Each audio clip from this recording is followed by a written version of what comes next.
자, 이제 2부.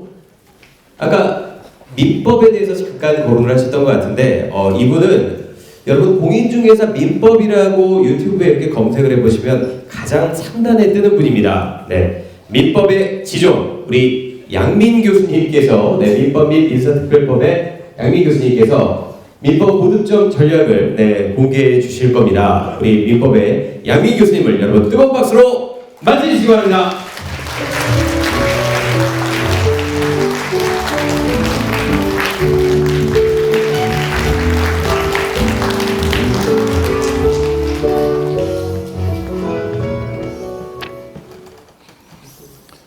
먼저요, 이 자리에 가까운 데서 아니면 먼 곳에서 찾아주신 모든 분들께 감사 인사의 말씀을 드리고요.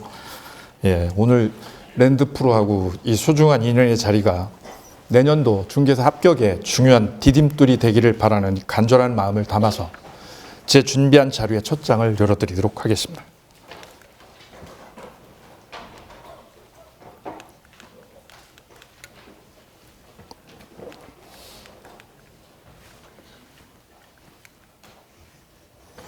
자, 민법 과목에 관한 소개하고 특성 몇 가지를 먼저 소개를 하고 진행을 할까 합니다. 민법 과목은요, 이렇게 정의를 합니다. 개인하고 개인 간의 분쟁을 민법전으로 해결하는 과목, 이렇게 간단하게 정의를 할 수가 있겠습니다. 이 정의 부분에서 두 가지를 이렇게 주목을 해주시면 좋은데요. 민법은 그 분쟁의 양상이 개인하고 개인 간의 분쟁이면 다 민법의 관장 영역입니다. 그 분쟁이 임대료에 관한 분쟁이든 소유권에 관한 분쟁이든 임금에 관한 분쟁이든 그 분쟁이 개인끼리 분쟁이면 민법 이 내용의 관장사항이에요. 그 대상물이 민법전 안에 담겨져 있다는 거죠. 그리고 우리 학습 대상물은 총체적으로 민법전 안에 담겨 있습니다. 근데 민법전 안에 모든 내용이 다 포괄적으로 담겨 있지 않아서 민법전 그릇에 담겨 있지 않은 내용들은 대법원 판례라는 또 하나 그릇에 담겨 있어요. 두 가지 그릇이 우리 중개사 시험에서 민법의 공략 대상, 전투 대상물이 되겠습니다. 이 두 가지를 쭉 나열해 놓으면 그것이 민법 기본서가 되겠습니다. 그 민법이 가지고 있는 몇 가지 특성을 저는 이렇게 소개를 할까 합니다. 첫 번째 난해함, 두 번째 학문성, 세 번째 사례형, 네 번째 고득점 찬수, 이렇게 네 개로 저는 풀어서 소개를 할까 합니다. 첫 번째는요, 가장 난해하고 깊이 있는 과목이다라고 소개를 드리고자 합니다. 뭐 다 중요하고 어려운 과목들이 일부 있습니다만 민법은 연역적으로 너무 오래됐고 그리고 학문적으로 깊이가 있어서 단기간에 1년이라는 짧은 기간에 공략하는 것이 쉽지 않다는 것이 정설입니다. 근데 어떻게 잘 요리하느냐에 따라서 두 번째 보시면 합격의 당락을 결정하는 1순위 찬수 과목입니다. 1차 과목의 포지션을 위치를 하고 있어서 둘 중에 하나는 점수를 좀 받으셔야 돼요. 학개론이든 민법이든. 근데 그 중에 하나가 민법이라고 저는 감히 소개를 드리고요. 민법은 공부를 하는 만큼 정비례 하는 과목이라서 정성을 많이 쏟아주시면 그만큼의 점수를 얻어갈 수 있습니다. 그 점에서 민법은 1순위 찬수 과목이라고 감히 말씀을 드립니다. 세 번째는요, 민법이 어쨌거나 학문적 성격을 띈다는 것은 부인할 수 없습니다. 이론도 굉장히 복잡한 것은 굉장히 복잡하고요, 깊이가 있습니다. 근데 그거를 우리는 어떻게 요리를 해야 되느냐면 판례 위주로 시험이 출제되기 때문에 판례로 전환을 시켜서 어떻게 단순화시키느냐, 여기에 포인트가 있다고 저는 말씀을 드립니다. 그러니까 학문적 성격은 최대한 지양을 하고 판례를 누가 더 많이 정확하게 습득하느냐, 이것에 의해서 판가름이 난다, 이렇게 말씀드릴 수 있습니다. 네 번째는요, 일상생활의 스토리를 사례로 명료하게 내 머릿속에 저장하는 게 이게 관건입니다. 왜냐하면 최근에 시험 추세가 사례형 문제를 많이 출제를 하고 있습니다. 그러니까 단순 판례 암기를 떠나서 사례에 어떻게 접목하고 풀어나가느냐, 이 부분을 계속 테스팅하고 있거든요. 자, 이 부분이 관건입니다. 판례는 그냥 단순 암기를 하면 되는데 저 사례형 문제는 내가 어떻게 접목하고 응용하느냐, 이 부분이거든요. 이 부분에 관한 공부를 좀 포인트를 두셔서 해야 되겠다. 이렇게 네 가지를 저는 민법의 특성으로 말씀을 드리고요. 이 네 가지를 종합적으로 말씀드리면 누구 강의를 만나느냐에 따라서 공부량이나 체계화 아니면 당락이 결정되기 때문에 누구를 만나서 어떻게 요리되느냐, 이것이 당락의 중요한 변수가 아니라, 이렇게 저는 말씀을 드립니다. 관련져서요, 우리가 공부하고자 하는 민법 전에 관한 내용, 이거하고 관련지어서 몇 가지를 짚어보고 가고자 합니다. 이 민법전은 대략 1100개 조문으로 되어 있습니다. 정확하게는 1118개예요. 단일 법령으로는 대한민국 최대 법령이에요. 공법 교수님, 공법이 대략 몇 개 법령으로? 3000개요, 시험범위? 전체 다 나오는 거예요? 3000개에서? 민법은 1118개고요. 관련 판례가 많습니다. 조문만 1118개고요. 관련 판례가 굉장히 많이 끼어 있어요. 양적으로 굉장히 많습니다. 그 민법 전이 누구에 의해서 초안이 만들어졌는지를 혹시 맞춰주실 수 있으면 선물 드리겠습니다. 민법 전 초안을 만드신 분? 김병로 선생님이라고 합니다. 제가 아니고요. 가인 김병로 선생님께서 민법 초안을 만드셨습니다. 1111개 조문이죠. 그 뒤에 몇 개 조문 수정을 했고요. 근데 그 민법 초안을 만드신 김병로 선생님께서는 뭐 자료를 알고 계신 분은 아시겠지만 우리 법학계 최고 별이라고 하시는 분이세요. 잠깐 소개를 하면 해방 전에는 의병 활동을 직접 하셨어요. 그리고 해방되기 전에 변호사 그리고 판사 생활을 하셨고요. 해방 이후에는 초대 대법원장 그리고 2대 대법원장까지 역임을 하셨습니다. 근데 해방 전에 이분의 활동 중에 특히 주목할 부분이 우리나라 업계 최초로 평생을 무료 변론을 하신 분이세요. 그러니까 무료 공익 변호사라는 거 있잖아요. 그 부분을 최초로 업으로 사신 분이 이분이세요. 그러니까 노동자든 농민이든 아니면 뭐 좌익이든 우익이든 가리지 아니하고 독립운동에 관여했던 모든 분들을 처음부터 끝까지 무료 변론을 하셨어요. 법리적인 연구도 정말 치열하게 하셨고 민법뿐만 아니라 형법, 헌법까지 두루두루 아울러서 최고의 법률가라는 칭송을 받으셨고요. 삶 자체가 법에 헌신을 하신 분이십니다. 관련지어서요. 이 김병로 선생님께서 대법원장으로 재임 시절에 밑에 직원분께서 이렇게요. 선생님, 이 잉크병이 너무 얼어붙어가지고 잉크를 쓸 수 없으니까 난로불을 좀 피워주게 해주십시오라고 요청을 했다고 합니다. 이 김병로 선생님께서 말씀하시기를 영하 5도가 될 때까지는 난로를 피지 마라 이렇게 지시를 내렸다고 그래요. 영하 5도 정도입니다. 얼마나 검소하게 생활을 하셨느냐 하면 평생을 가난과 더불어 사셨습니다. 그러면서 그분께서 마지막에 해주신 말씀 중에 제 기억하는 부분이 굶어 죽는 것이 판사한테 최고의 영광이다라고까지 설파를 하셨어요. 그래 후학들도 이 김병로 선생님을 우리나라 최고의 법률가이자 최고의 법관이라고 지칭을 하고요. 최근에 사법농단 재판부에서도 재판관 이분을 호출하셨습니다. 만약에 가인 김병로 선생님이 이 자리에 살아계셨다면 어떻게 했을 것인가 이렇게 반문을 했다고 해요. 그 정도로 후학들한테 칭송을 받고 계신 분이신데요. 여기서 가인이라고 아우를 가지고 계셨는데 가인이라는 사전적 의미는 이런 의미를 가지고 있습니다. 아름다운 사람과 사람 간의 인연을 가슴을 설레이게 하는 아름다운 사람이란 이런 뜻이에요. 사전적 의미로. 그러니까 사람 마음을 이렇게 일렁이게 만드는 사람이란 뜻입니다. 사전적 의미로는 가인이 그런 뜻이고요. 아우에 담겨 있는 진정한 뜻은 그 후학들은 이렇게 새겼습니다. 해방되기 전에는 안주에서 살 수 없고 거리를 배회하는 존재다 이렇게요.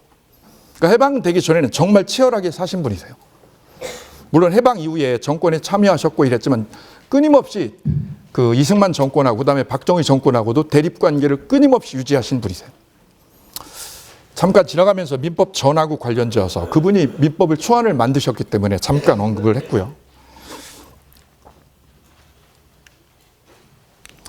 그 민법 시험이 그러면 우리 시험에 이번 30회 시험에 어떻게 실제 출제되었는지를 잠깐 짚어보고 가겠습니다. 이 30회 시험을 고찰을 해보면 크게 세 가지 특징이 있는데요. 첫 번째가 마이크 조금만 가까이. 조문 이론 부분 그리고 판례 부분으로 나누어 보면 조문에 출제된 부분이 딱 5문제예요. 조문에서 5문, 그 다음에 판례에서 35문제입니다. 90%예요. 그러니까 압도적으로 판례 비중이 높습니다. 그러니까 조문을 암기해서는 합격을 갈 수 없다는 게 이걸로 증명이 됩니다. 그러니까 우리 학습 대상은, 학습 재료는 판례예요. 이 경향은 올해뿐만 아니라 기존의 경향을 그대로 답습하고 있습니다. 두 번째는 박스형 문제하고 사례형 문제입니다. 이 부분이 합쳐서 20문제 정도 출제를 하고 있어요. 제가 올해 시험 보기 전에도 말씀을 미리 강의할 때 말씀을 드렸는데 올해는 사례형 문제가 많을 겁니다라고 말씀을 드렸어요. 왜냐하면 올해가 29회였죠. 30회였죠. 30회. 짝수회였죠. 내년에 홀수회고요. 상대적으로 짝수회가 쉬운 경향이 있는데 쉽다는 의미 속에는 약간의 함정이 있어서 단순하되 그 안에 적지 않은 함정이 좀 있어요. 저 사례 문제를 많이 녹아내야 되기 때문에 나이가 좀 연령이 좀 높으신 분들한테는 접근이 좀 어려운 단점이 있죠. 이 부분은 많이 연습을 해주셔야 해결이 되는 부분인데 저 박스형 문제가 계속 늘어나는 추세는 난이도가 높아지고 있다는 반증 중에 하나예요. 그냥 오지선다면 틀린 거를 골라라 그러면 3번 그러면 3번 하나만 찍어내면 되거든요. 근데 박스형 문제는 틀린 거를 기역, 니은, 디귿, 리을 모두 골라라요. 기억 하나가 아니라 모두 골라라니까 난이도가 확 올라가는 거예요. 이게 내년에 저게 더 많아진다는 거죠. 내년에. 두 가지 특징을 저는 나열을 하고 있습니다. 박스형 문제가 계속 많아질 거고요. 사례형 문제 많아질 거예요. 합쳐서 20문제까지 많아질 수 있습니다. 그러니까 절반은 판례, 절반은 사례 문제 이렇게 예상을 하시면 되시겠습니다. 그 다음 세 번째요. 그럼에도 불구하고 민법은 기출문제 재출제 비율이 압도적으로 많다는 거예요. 기출문제가 몇 프로 정도냐면 두 문제 빼고입니다. 신규형으로 처음 나왔던 게 59번하고 62번 두 개입니다. 두 개를 제외하고는 전부 기출문제예요. 그러니까 충분히 공략 가능한 부분이 바로 이 부분이에요. 어렵다는 민법이 그 부분엔 긍정을 하지만 저 부분을 보면 내가 충분히 해낼 수 있다는 거예요. 왜? 기출문제를 또 낸다는 거죠. 정형화되어 있는 기출문제를. 그러니까 저 부분을 얼마나 내가 전략적으로 습득을 하느냐 이 부분이 당락의 중요한 변수가 되겠습니다. 그러니까 많이 기출문제를 다루셨던 분들은 올해 시험이 쉬웠어요. 너무 쉬웠어요. 감히 제가 쉽다고 말씀드립니다. 제가 이따 저 강의를 듣고 점수 맞으신 분들의 결과표를 직접 제시해 드리겠습니다.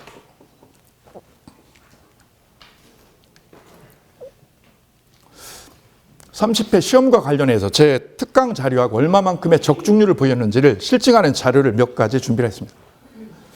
이 특강 자료는 시험 보기 전에 한 달 전에 특강을 했었던 자료이고요. 그 자료는 랜드프로 사이트에 게시되어 있습니다. 그 특강 지문하고 우리 실제 문제하고 어느 정도 일치를 보이느냐 제가 분석을 해보았더니요. 이 강사 입장에서 이 부분이 굉장히 중요한 의미를 갖습니다. 강사의 중요한 평가 지표 중에 두 개 중에 하나가 뭐냐면 첫 번째가 얼마나 쉽게 어프로치하느냐 이게 첫 번째거든요. 수험생들이 선호하는 첫 번째가. 이 앞에 우리 공법 교수님 계시고 세법 교수님 계시면 너무 쉽게 잘해주세요. 그 부분이 수험생들한테 압도적인 호응을 얻는 첫 번째 요인이거든요. 근데 두 번째는 뭐냐면 아무리 쉽게 어프로치하고 이해를 시켰어도 득점을 못하면 다른 데서 강의를 한 거예요. 정말 중요한 지표는 득점률이에요. 적중률이라는 거죠. 그래서 강사 입장에서는 굉장히 중요하게 평가를 자기 스스로 내부적인 평가를 할 수밖에 없는 이 부분인데 제가 어느 정도 이 부분에 근접했는지 자료를 보겠습니다. 네, 39문항이 일치율을 보였습니다. 이건 과장이 아니고요. 밑에 자료 보겠습니다. 자, 오른쪽이 왼쪽은 문항이고요. 오른쪽이 제 쪽집게 특강 실제 자료예요. 사이트에 올라 있으니까 직접 확인하셔도 되겠습니다. 보시게 되면 우측에 적중률이 쭉 표시가 되어 있어요. 근데 자세히 보시게 되면 여기 저 뒤에서는 안 보실 텐데 자세히 보시면 맨 위에 보시면 족집게 적중문제 특강 6번 문항이라는 거고요. 반사회적 법률행위 6번, 5번인가요? 5번 자료와 100% 완전 일치하다는 거죠. 100% 완전 일치해요. 지문하고 똑같다는 거예요. 그 100% 완전 일치율이 몇 개인지 세보시면 쭉 세보시면 단은 아니고요. 제가 신은 아니고요. 예, 100% 완전 일치된 게 보면 제가 세보니까 19개예요. 19개 100% 지문이 완전 일치해요. 우연히도 운이 좋게도 저는 좋은 적중률을 저 특강을 통해서 결과를 보았습니다. 다음 페이지 보시면 똑같이 쭉 나열이 돼 있어요. 근데 딱 하나 비어 있는 게 있습니다. 59번입니다. 59번 하나가 비어 있어요. 저 문제는 중개사에 한 번도 출제된 적도 등장한 적도 언급된 적도 없는 문제입니다. 딱 한 번 사법고시에 출제된 적이 있어요. 예, 그거는 논외로 하고 저 문제를 빼고는 제가 적중률에 있어서 부분적으로 거의 다 일치가 되고 있다는 점이에요. 이쯤 되면 박수 한번 주시기 바랍니다. 그래서 결과적으로 아주 좋은 적중률을 보여서 제 인강과 함께 하신 분들 중에 좋은 합격 점수를 받으신 분들이 정말 많습니다. 제가 어떻게 그렇게 좋은 적중률을 보였는지는 다음과 같은 저만의 특별한 요리 방법 4가지에 의해서 저는 소개를 할까 합니다. 제가 가지고 있는 특별한 4가지 민법 접근 방법 4가지는 첫 번째가 시스템 민법이라고요. 민법이 난해하다는 거에 대해서는 누구나 다 공감을 합니다. 그 난해한 민법을 체계적으로 풀어내고 쉽게 풀어내는 것이 저의 특별한 요리 비법 중에 하나라고 저는 말씀을 드립니다. 가장 체계적으로 공법을 강의하시는 분 그러면 고상털 선생님이시고요. 민법을 가장 체계적으로 끌어간다 그러면 저는 저라고 소개를 감히 하고 싶습니다. 제가 강의를 하면서 제일 많이 제 이쪽 업계에서 강의를 한 20년 정도 하면서 타 사이트에 타 교재를 많이 섭렵을 해봤어요. 타 교재로도 강의를 해봤고 제일 많이 답답하고 힘들게 힘겹게 느꼈던 부분이 어떤 부분이냐면 강의를 하면서 체계성을 한눈에 볼 수 없다는 거예요. 한눈에 이게 어떤 내용을 지금 담고자 하는지가 어떤 테마에 대해서 보이지 않는 거예요. 그냥 터널 속에 집어넣어 놓고 따라오라 이거예요. 너무 힘겨운 일이죠. 그걸 1년 동안 어떻게 따라갈 수 있겠어요. 제가 랜드프로 책을 집필함에 있어서 첫 번째 포인트를 뒀던 부분은 이 부분입니다. 어떤 테마 하나가 주어지면 항목별로 1, 2, 3, 4 항목에 있어서 일목요연하게 목차가 맨 앞에 딱 정리가 돼 있어요. 그래서 어디를 향해서 지금 배가 나아가는지 나침판이 바로 설정되어 있어요. 중요도까지, 기출문제까지. 그래서 이 항목으로 지금 치고 나가고 돌파를 해나가면 되겠다. 이게 바로 설정이 될 거예요. 그 점이 제가 시중에 있는 다른 교재와 감이 다르다고 자신 있게 말씀드리는 첫 번째 부분입니다. 두 번째 부분은 스토리 민법입니다. 민법이 정말 지루해요. 기본서 보시면 조문하고 판례밖에 없어요. 누구나 지루하게 느낄 수밖에 없는 부분인데 그 부분을 요리함에 있어서 첫 번째가 스토리를 입히는 거예요. 스토리를 입히지 않으면 정말 딱딱하고 재미없어요.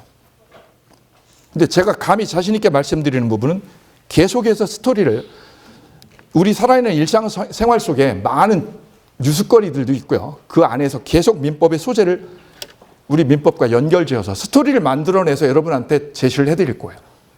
그래서 재미있는 민법, 아주 흥미있는 민법으로 계속 만들어 드린다는 약속 드립니다. 수업 시간에 보시면 우리 공법 구상철 교수님도 엄청 기다리시지만 수험생들이 민법 수업을 기다린다는 말을 너무 많이 듣고 있습니다. 그 개 중에는 제 얼굴이 잘생겨서 기다린다는 분들도 많이 계시고요. 두 번째가 스토리 민법이고 세 번째가 만족도입니다. 시험의 최종적인 목표물은 만족도예요. 결과를 내야 되는 거죠. 이게 강사 입장에서는 엄청난 짐이고요. 저는 감히 말씀드리지만 아까 보신 적중률에서 보시듯이 전 60점을 목표로 강의한 적이 한 번도 없어요. 저의 강의의 기본 출발점은 80점이에요. 저하고 함께 하시는 모든 분들한테 저는 짐을 하나 드리고 선물도 하나 드려요. 80점에 근접한 공부를 하셔라 이렇게 말씀드립니다. 왜냐하면 내년에 시험이 어렵습니다. 만약에 내가 70점에 맞는 공부를 했다 그러면 올해는 70점에 갔을지 모르지만 내년엔 그 점수가 10점 정도 다운된다고 보면 턱걸이에요. 데드라인에 가 있을 거예요. 그래서 그 데드라인 위에 포지션을 잡으려면 80점을 해야 된다는 게 저의 지론이에요. 그래야 조금이라도 개론에 던져줄 수 있는 힘이 생기고요. 그래서 저는 감히 만족도에 있어서 80점을 지향하기 때문에 저 부분을 3번을 책임지겠다는 말씀드립니다. 네 번째는요, 강한 민법입니다. 지금 여기서는 톤을 제가 좀 낮췄고요. 실제 강의에서는 2배 이상 톤이 셉니다. 조시는 분을 제 강의에서 거의 볼 수 없어요. 특별한 경우를 제외하고는. 1년을 그 강한 힘으로 여러분과 함께 호흡하겠다는 말씀드립니다. 이 4가지가 4가지의 저만의 노하우를 통해서 민법을 재밌고 흥미진진하게 요리해 드리겠다는 약속 드립니다. 그러면 민법을 어떻게 공부를 할 건지 그 전략에 대해서 제 개인적인 견해를 몇 가지 소개할까 합니다. 어떻게 공부할 것인가 이 부분은 다르게 풀어내면 시험에서 이기는 민법을 말하는 거고요. 어떻게 공부하면 안 되는가 이 부분은 반대로 해석하면 시험에서 지는 민법이에요. 그러니까 재도전하시게 되시는 분들은 위의 것이 아니라 하단 부분을 따라갔기 때문에 실패한 확률이 높았던 거예요. 제가 그동안 많은 강의를 하면서 접했던 중요한 사례들을 이렇게 쭉 나열해 보면 시험에서 이기기 위해서는 이렇게 접근해야 된다라고 감히 말씀드립니다. 첫 번째 처방은요. 문제 암기보다 기본서의 기본맥을 철저하게 습득하는 거예요. 이게 말처럼 쉽지 않습니다. 한 4개월 정도 공부하시면 자꾸 문제를 풀려고 하세요. 문제를. 근데 문제 푸는 것보다 이게 우선이에요. 기본서 기본맥을. 기본맥이 완벽하게 제압이 되면 문제풀이는 너무 쉬워져요. 그러니까 문제를 암기하는 방법은 거꾸로 가는 거예요. 기본맥을 먼저 잡으셔야 돼요. 기본서에. 그래서 제가 감히 이 자리에서 부탁드립니다. 문제집이 새카매지는 게 아니라 기본서가 새카매지셔야 돼요. 기본서가. 근데 적잖은 수험생들은 언제 뭐가 새카매지냐면 문제집이 새카매져요. 기본 이론은 등한시하고 문제를 잡고 답을 내려고 그래요. 답을. 그리고 문제풀이 할 때쯤 되면 내년 시험 7, 8월쯤 되면 문제풀이 진행되거든요. 그때쯤 되면 좀 긴장을 하세요. 근데 제 개인적인 견해로는 민법은 1, 2, 3, 4월이 제일 중요한 시점이라고 저는 생각을 해요. 1, 2, 3, 4월 이론 정리가 확고하게 자리를 잡히면 문제풀이는 거저먹는 시간이거든요. 사실은. 확인하고 점검하는 과정이라서. 그래서 암기보다 기본맥을 철저하게 학습해달라는 부탁을 드립니다. 기본서 어느 정도 보시냐? 몇 번 정도 보시면 좋은 점수 80점에 근접하실까요? 내가 특별한 재능을 가지셨어요. 그러면 2번 보시면 돼요. 특별한 재능을 가지신 분. 법학을 하셨거나 아니면 유관 분야에서 일을 하셨던 분. 이런 분들은 2번이면 되세요. 아니면 1번도 되시는 분이 있어요. 근데 그게 아니라면 내가 이 민법을 처음 접하신다. 그러면 4번 이상을 꼽습니다. 4번. 그러니까 기본서 4번 이상을 보셔주면 80점에 갈 수 있는 최소한의 공부량이 갖춰졌다라고 말씀드립니다. 4번 하시면 돼요. 문제집은 그 절반, 2번이면 돼요. 문제집은 2번만 돌려주시면 돼요. 이 부분 다시 한번 강조드립니다. 문제 암기하시는 거는 득점에 멀어지는 길입니다. 특히 아까 말씀드렸던 것처럼 박스형 문제는 기역, 니은, 디귿, 리을 틀린 거를 모두 고르십시오라는 지문이에요. 하나를 골라서 안 되거든요. 다 골라야 돼요. 그래서 문제 암기로는 해결이 되지 않습니다. 이론을 철저하게 내 걸로 만드는 과정이 우선입니다. 이 부분 다시 한번 강조드리고요. 2번째는 스쳐가는 공부가 아니라 오래 기억나는 공부를 해주십시오라는 부탁입니다. 그냥 이렇게 지나가는 공부 많이 합니다. 근데 그건 시험에 결과를 내지 못하는 접근 방법이고요. 시험장에서 실제 점수를 내기 위해서는 기억나는 공부를 해주셔야 됩니다. 그래서 제가 강조하는 첫 번째는 암기 비법을 잘 활용해 주십사라는 거죠. 선생님마다 암기 비법을 계속 던져주실 거예요. 과목별로. 그걸 최대한 활용하셔야 돼요. 그래야 공부량이 줄어들고요. 2번째는 색깔 있는 펜을 잘 활용하시고. 그러니까 책을 똑같이 줄을 그어서는 안 돼요. 중요도가 다르거든요. 제 머릿속에는 민법이 지금 30년 동안 매년 나오는 민법 주제가 있어요. 매년 시험에 나오는 주제가 있어요. 그거하고 30년에 한 번 나온 주제하고 비중이 다를 거 아니겠어요. 그걸 똑같이 줄 그어놓는 거는 접근 방법에 있어서 잘못이라는 거예요. 따라서 매년 나오는 부분과 30년에 한두 번 나온 거를 동일시 보는 거는 착시예요. 그걸 분명 준별하셔야 돼요. 그걸 강사님들이 제시하거든요. 그 부분을 색깔 있게 정리하셔야 되겠습니다. 그럼 오래 기억나는 공부의 2번째는 뭐냐면 콘텐츠에다 스토리를 입히셔야 돼요. 그래서 제가 끊임없이 스토리를 던져줄 거예요. 그래야 판례가 기억이 나요. 판례 원문 자체는 너무 어렵습니다. 심지어 극단적으로는 어떤 판례의 경우에는 첫 번째 줄에서 15줄까지 마침표가 없어요. 15줄까지 마침표 없어요. 그걸 암기할 수 있냐고. 저도 암기 못해요. 판사도 암기 못해요. 그 판결문을 쓰신 판사도 그 내용을 그대로 암기할 수는 없어요. 다만 우리는 마지막 결론 부분을 이해를 하는 거예요. 그때 필요한 게 뭐냐면 그 전체 내용을 우리가 다 습득하는 게 아니라 그 판례 내용에 스토리를 입혀내면 오래 갈 수 있다는 거예요. 시험장까지. 그 스토리량이 많아질수록, 스토리 입혀내는 게 많아질수록 공부는 편해지고 쉽다는 거죠. 그 부분에서 탁월한 재능을 보여주시는 게 우리 공법 교수님이세요. 그래서 계속해서 오래 기억나는 공부를 자기 나름의 노하우를 만드셔야 돼요. 색깔로 아니면 암기 비법으로 그 다음에 스토리로 계속 만드셔야 돼요. 그래야 시험장에 갈 때 가벼워져요. 제가 제시하는 두 번째는 이겁니다. 그 다음 세 번째는 가장 좋은 모의고사는 기출문제라고 말씀드립니다. 아까 말씀드렸다시피 기출문제는 90% 이상 재출제되고 있어요. 새로운 문제는 세 문제, 네 문제가 되지 않습니다. 수험생 눈에 보이지 않을 뿐이고 강사 눈에는 다 보여요. 그러니까 기출문제를 계속 또 내고 있다는 거죠. 10년 거, 15년 전 거를. 따라서 민법은 콘텐츠가 학습 대상물이 정해져 있다고 말씀드릴 수 있습니다. 그거를 강사가 단계별로 이렇게 던져낼 뿐이에요. 단계별로. 문제는 그 던져내는 게 수험생 입장에서는 너무 많다는 거예요. 6과목이니까. 아까 공법 주문이 3,000개 정도 된다고 말씀하셨습니다.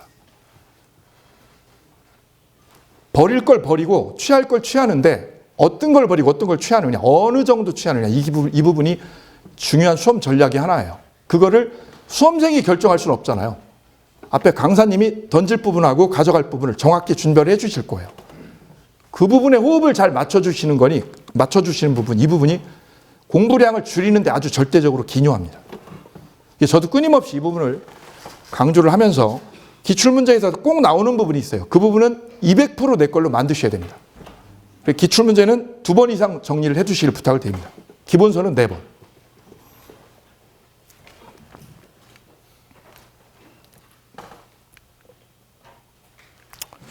가기 전에요. 우리 실제 수험생들이 30회 시험을 치르고 나서 합격 수기를 랜드프로 사이트에 게재를 했습니다. 그 내용 일부를 제가 그대로 발췌를 해왔으니까요. 그 내용 잠깐 같이 해보실까요?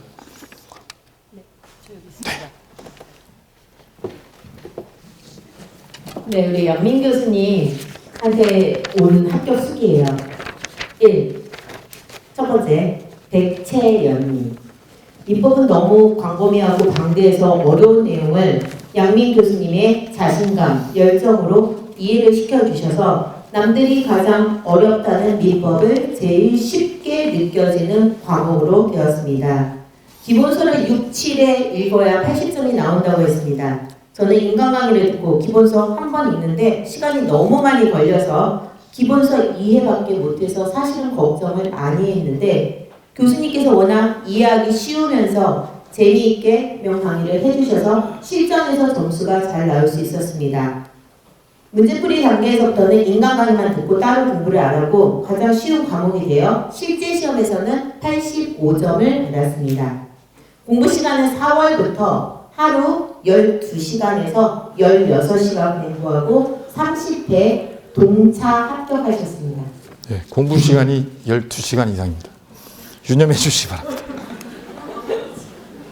네, 다음은 84 전략이에요. 민법 80점, 학계론 40점 전략을 저희는 84 전략이라고 부릅니다. 임머천님, 부동산 개발을 현업으로 하고 있습니다. 타 사이트에 민법책을 보다가 랜드프로의 민법 교재로 전환하였는데 기존 사이트의 책과 비교를 해보니 기존의 책이 이렇게 부실하고 체계가 없는지 진작에 알았어야 했는데 민법 70점, 개론 45점으로 실패하셨습니다. 자, 한수진님, 온라인 회원님으로요. 민법 92.5, 개론 57.5로 합격하셨습니다. 84 전략, 위험이 적지 않은 전략이라서 교수님은 권장하지는 않는다십니다. 민법이 80점 이상 가는 것은 결코 쉽지 않습니다. 개론을 40점에 깔겠다는 거잖아요. 리스크가 너무 큰 거라서 권장하기는 어렵고요. 그래서 이 선생님께서 지금 아까 떨어지셨던 임모 선생님께서 내년엔 정석대로 1차, 2차 정석대로 다 끌고 가시고 민법 개론을 다 밸런스 있게 이렇게 맞춰서 공부하겠다 이렇게 저하고 약속을 하셨습니다. 저도 그 책임감을 가지고 내년에 선생님을 부동산 개발을 아주 잘하고 계세요. 크게 성공하셨고요. 내년에 책임지고 제가 합격시키겠다는 약속을 오늘 아침에 톡으로 나눴습니다. 다음 김문희님. 교수님의 열강에 너무 반하였습니다. 하나라도 수험생에게 더 알려주기 위해서 시간이 부족함에도 꼼꼼하고 세세하게 잘 가르쳐 주셨고 사례도 재미있고 기억하기 쉽게 잘 짚어주셨습니다. 랜드프로 기본서도 최고로 만족스러웠습니다. 그리고 문제집, 모의고사, 해설이 너무 잘 되어 있어서 몰랐던 것들도 이해하기가 쉬웠고 알고 있던 것들은 다시 한번 정리했습니다. 양민 교수님 다른 과목도 해주시면 점점 마무리 100선 정리만 봐도 점수가 확 올라갔습니다. 개론 80점, 민법 87.5로 1, 2차 공차 합격하셨습니다. 다음 이희영님. 내가 읽는 것이 한글인데 두세 번을 봐도 독학으로는 절대 불가능한 과목이었던 민법. 교수님 덕분에 생전 처음 보는 민법이 한 번 듣고도 짱짱하게 이해가 됐습니다. 민법은 양민을 만나기 전과 만난 후로 바뀐다는데 처음부터 교수님을 만난 건 행운이었습니다. 이번 30회 1, 2차 공차 합격하였습니다. 진심으로 감사드립니다. 춘천에 오시면 연락주세요. 꼭 연락하겠습니다. 네, 신연수님, 노원 랜드프로 학원의 야간반 수험생입니다. 미술학원 강사 일을 주간에 하고 야간에 수업에 듣습니다. 시험 당일날 교수님한테 카톡을 보내셨습니다. 교수님, 점수가 잘 나와서 교수님 칭찬 듬뿍 받고 싶었는데 민법 85점 너무 아쉽네요. 네, 95점을 목표로 공부하셨습니다. 자, 랜드프로 민법 최고 득점자 95점 맞으신 김영민 님이십니다. 네, 교수님 감사합니다. 네. 보시는 것처럼 제 역량보다 많은 분들이 더 열심히 해주셔서 좋은 결과를 함께 할 수 있었던 것 같습니다. 저 개인적으로는 수험생분들한테 정말 진심으로 감사를 드립니다. 정리를 해보면 우리 신현수님 아까 제가 말씀드렸듯이 본인 목표가 95점이었어요. 야간 수업을 들으시면서. 정말 치열하게 하시더라고요. 시험 보기 직전까지. 제가 그렇게 안 하셔도 될 터인데 그렇게 안 해도 될 터인데 좀 놓으셔도 되는데요. 그랬는데 쉬지 않으세요. 왜냐하면 목표치가 95점이에요. 이분은 정확하게는 7월 달에 이미 민법이 상승, 책 꼭지점에 올라와 있었어요. 꼭지점에 7월 달에 올라와 있어요. 그리고 민법을 정상적으로 제 요구대로만, 제 주문대로만 해주시면 빠르게는 5월 말에 올라올 수 있어요. 최고점에. 정점을 5월 말에 찍어버릴 수 있어요. 그럼 6월, 7월, 8월, 9월, 10월을 2차 과목인 나머지 과목의 시간을 전력 질주할 수 있는 시간을 안배를 할 수 있다는 거거든요. 그래 빨리 1, 2차를 빨리 끝내고 싶다면 민법을 5월 안에 빨리 정점을 찍어버리는 거예요. 그게 최상이에요. 그리고 5월 이후에는 6월부터는 일주일에 한 번만 저를 봐주시면 돼요. 일주일에 한 번만. 그러니까 5월 전에는 저를 이틀에 한 번씩 보신다고 생각하시면 돼요. 합격하신 분이 저한테 이런 얘기를 해주셨어요. 교수님을 이틀에 한 번씩 보면 자기가 키우는 강아지가 딸랑딸랑 허리를 흔든다. 꼬리를. 그 정도 되면 민법을 5월 전에 끝내고요. 5월 이후에는 일주일에 한 번 정도만 해주시면 돼요.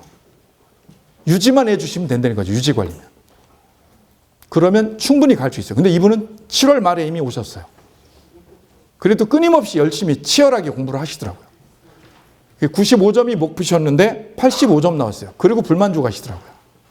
저 이 지점에서 말씀드리고자 하는 게 50점 목표로 하시면 50점에 근접하는 공부를 하세요.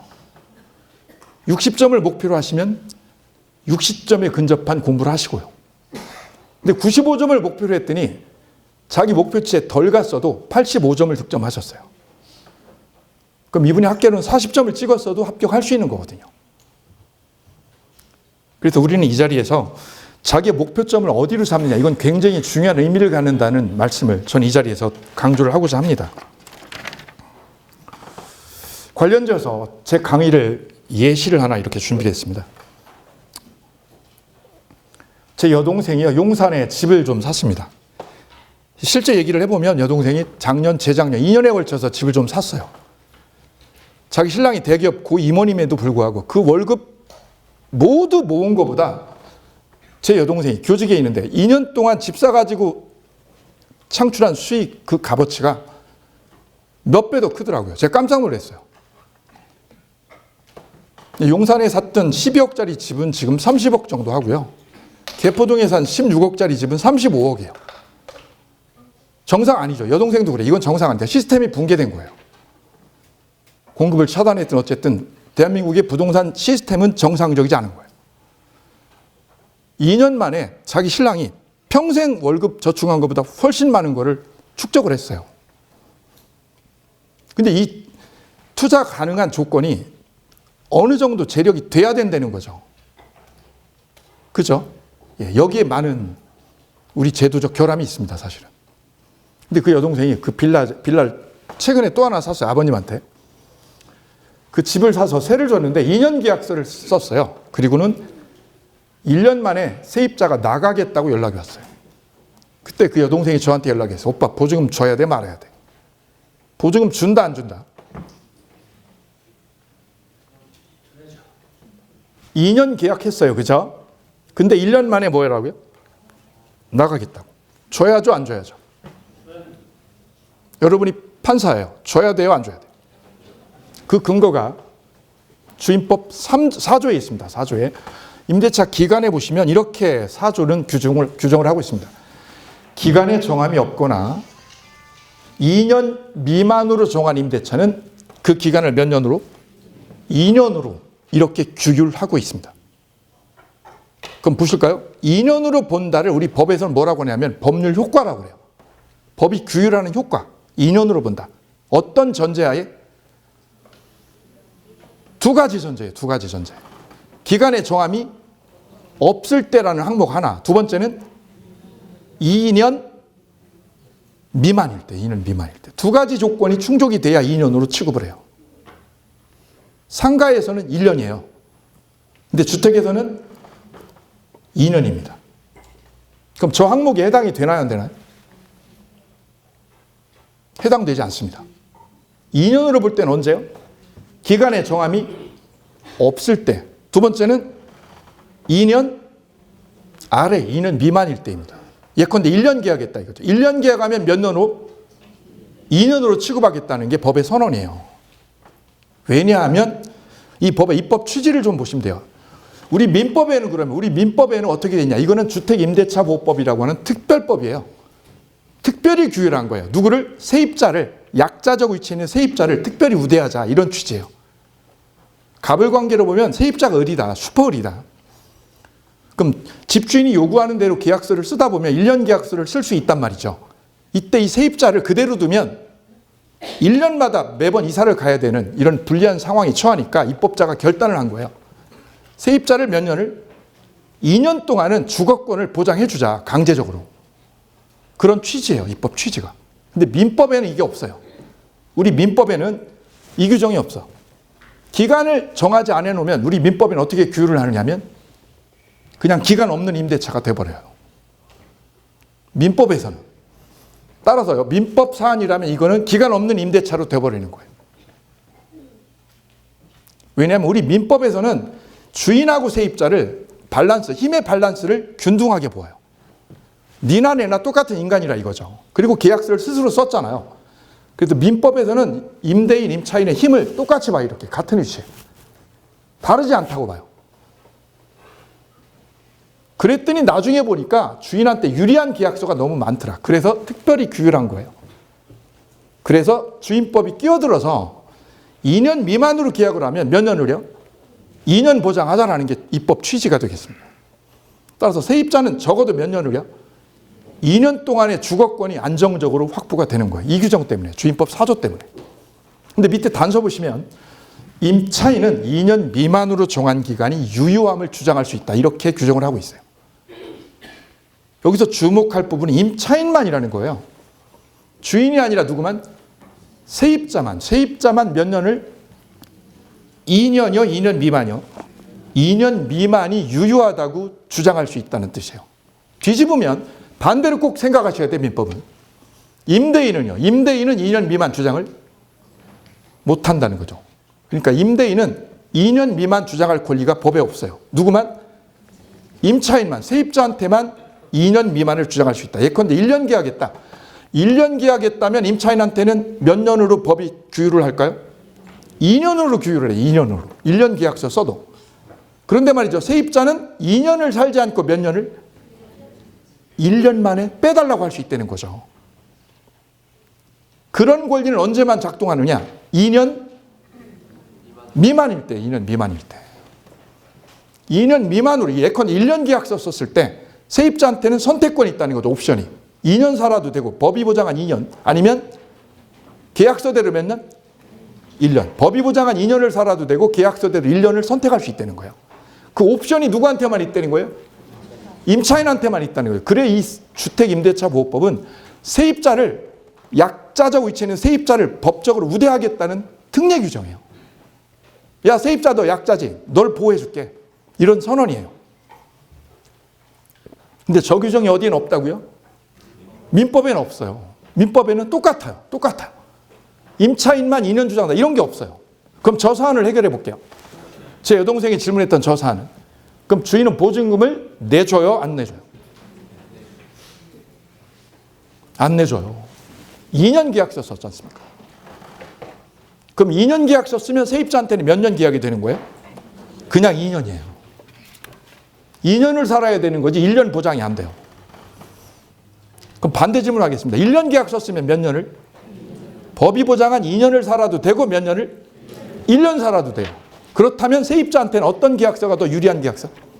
1년 계약서가 유리한 거예요. 그럼 하나 더 여기다 얹어볼게요. 계약서에 5년 계약했어요. 몇 년 계약? 5년 계약했어요. 세입자는 몇 년 살 수 있어요? 주임법 4조 여기에 해당돼야 안 돼요? 자, 저 주임법 4조는 언제만 작동돼요? 2년으로 규율하는 건 언제만? 기간의 정함이 없을 때하고 2년 미만일 때요. 2년 이상은 해당되지 않습니다. 따라서 5년 계약하면 몇 년을?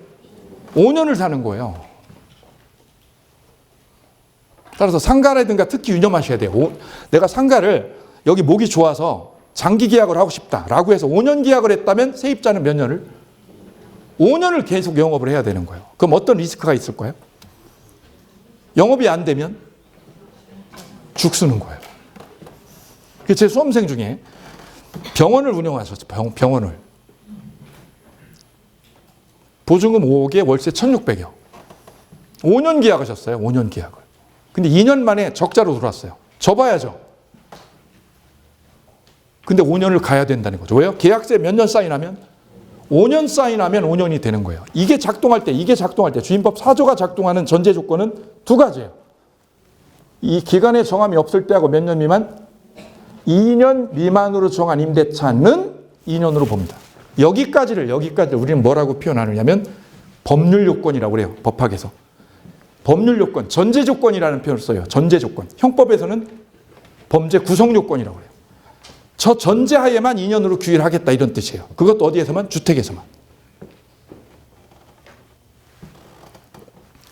예, 그래서 이 조문을 보실 때 저 사례하고 같이 이렇게 연동해서 보시면 정리가 훨씬 쉬워집니다. 재밌어지고요. 그 단순 조문을 보시는 거는 딱딱한 거예요. 재미없는 거예요. 저걸 사례하고 같이 연동해서 보는 게 민법의 진정한 재미고 흥미예요. 그래야 사례 해결 능력이 딱 떨어져요. 하나 더 볼까요? 묵시갱신이라고 되어 있습니다. 임대차가 끝나기 6개월 전에서 1개월 전까지 임차인에게 계약 조건을 변경하지 아니하면 갱신하지 아니한다는 뜻의 통지를 하지 아니한 경우 종전 임대차와 동일한 조건으로 다시 임대한 거로 본다. 이렇게 1항은 기술하고 있습니다. 잠깐 저기 주목을 해보시면 6개월에서 1개월 전이라는 걸 주목을 하셔야 되고요. 두 번째는 조금 어려워요. 계약 조건을 뭐 하지 않으면? 변경하지 아니하면. 계약 조건을 변경하지 아니하면 갱신하지 아니한다는 뜻의 통지를 아니한 경우라고 돼 있어요. 어렵죠?